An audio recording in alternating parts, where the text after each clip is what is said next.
Hi, வீட்டில் டிஃபனுக்கு தேங்காய் சட்னி அரைச்சி மிச்சமாயிடுச்சா? கவலைப்படாதீங்க. அந்த மிச்சமான தேங்காய் சட்னி வச்சு சூப்பரான ஒரு குருமா நம்ம பண்ணிடலாம். அதுக்காக கடாயில் எண்ணெய் விட்டுக்கோங்க. எண்ணெய் காஞ்சதும் பட்டை, கிராம்பு, ஏலக்காய் எல்லாம் வதக்கிட்டு ஒரு பெரிய வெங்காயம், கருவேப்பிலை, பச்சை மிளகாய் போட்டு நல்லா வதக்கிக்கோங்க.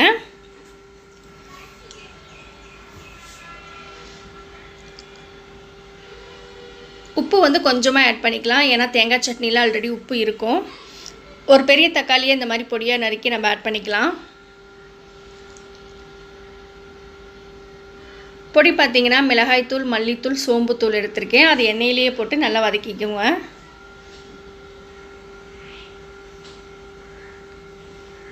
இப்போ அந்த எடுத்து வச்சுருக்கிற தேங்காய் சட்னியை ஆட் பண்ணிடலாம். தேவையான அளவு தண்ணி விட்டுக்கோங்க.